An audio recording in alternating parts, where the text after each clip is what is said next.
Assalamualaikum warahmatullahi wabarakatuh. Halo guys, welcome to my channel. Kembali lagi dengan aku Engga Astrid Tias, mahasiswi semester 4 UIN Raden Fatah Palembang, Prodi Pendidikan Agama Islam.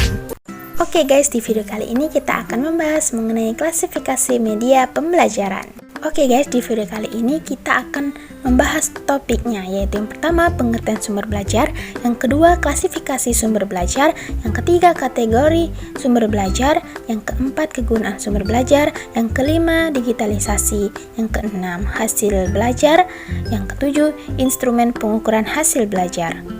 Ada yang tahu nggak nih apa sih sumber belajar? Oke, jadi sumber belajar merupakan segala yang digunakan dengan tepat sebagai bahan pengajaran untuk peserta didik dalam proses belajar mengajar.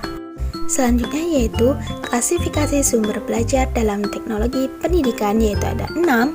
Yang pertama pesan, yang mana pesan itu informasi atau ajaran yang diteruskan oleh komponen lain dalam bentuk gagasan, fakta, dan data. Contohnya seperti informasi, dongeng, bahan ajar, dan lainnya. Yang kedua yaitu orang. Orang yaitu manusia yang bertindak sebagai penyimpan, pengolah, dan penyajian pesan. Contohnya seperti guru, dosen, peserta didik, dan lainnya. Dan yang ketiga yaitu bahan. Bahan yaitu perangkat lunak yang mengandung pesan untuk disajikan melalui penggunaan alat. Contohnya seperti audio, video, buku, majalah, film, dan lainnya. Yang keempat yaitu alat. Alat yaitu sesuatu perangkat yang digunakan untuk menyampaikan pesan yang disampaikan dalam bahan. Contohnya seperti radio, televisi, dan lainnya. Yang kelima yaitu teknik. Teknik yaitu prosedur yang dipersiapkan untuk penggunaan bahan, orang, peralatan, lingkungan untuk menyampaikan pesan. Contohnya seperti diskusi, pengajaran, dan lainnya. Yang keenam yaitu lingkungan. Lingkungan yaitu suasana sekitar di mana pesan yang disampaikan. Contohnya seperti ruang kelas, kebun, perpustakaan, dan lainnya. Selanjutnya pembahasan mengenai kategori sumber belajar, yaitu terbagi menjadi 2. Yang pertama, sumber belajar yang dirancang, yang mana maksud dari sumber belajar yang secara khusus dirancang atau dikembangkan sebagai komponen sistem instruksional untuk memberikan fasilitas belajar yang terarah dan bersifat formal. Contohnya seperti buku, audio pembelajaran, dan lainnya.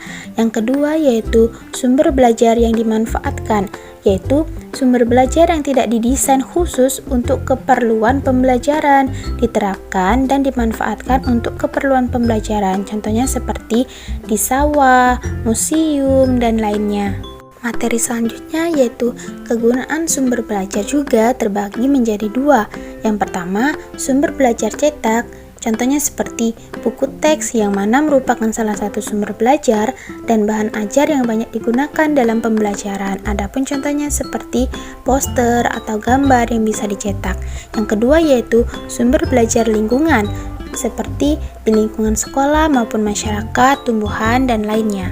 Manfaat sumber belajar yang pertama, dapat memberikan pengalaman langsung. Yang kedua, dapat menyajikan sesuatu yang tidak mungkin diadakan atau dikunjungi maupun dilihat secara langsung dan konkret. Yang ketiga, dapat menambahkan dan memperluas pengetahuan dan pengalaman. Selanjutnya, materi mengenai digitalisasi. Digitalisasi yaitu baik media maupun sumber belajar itu keduanya memiliki digitalisasi, yaitu menggunakan media digital. Contohnya seperti menggunakan media visual atau online, atau juga yang disebut blended learning basis digitalization. Contohnya seperti Zoom meeting. Selanjutnya yaitu hasil belajar diambil dari 2 kata, yaitu hasil dan belajar, yang mana di sini merujuk ke hasil. Hasil yaitu suatu perolehan akibat dilakukannya sesuatu aktivitas atau proses yang mengakibatkan perubahannya input secara fungsional. Baiklah, materi yang terakhir yaitu mengenai instrumen pengukuran hasil belajar, yaitu ada 2, teks dan non-teks. Teks yaitu ada tertulis, lisan, perbuatan, atau tindakan. Tertulis dan lisan itu contohnya bisa kita ambil seperti melaksanakan ujian UTS atau UAS. Yang kedua yaitu non-teks. Contohnya seperti wawancara, observasi, skala sikap, skala bertingkat, daftar cek, dan angket. Seperti wawancara, pekerjaan. Baiklah, di sini saya mempunyai motivasi untuk belajar kalian, yaitu jangan pernah berhenti belajar karena hidup tak pernah berhenti mengajar. Baiklah, itulah tadi penjelasan di video kali ini. Apabila saya ada salah, saya mohon maaf. Saya akhiri.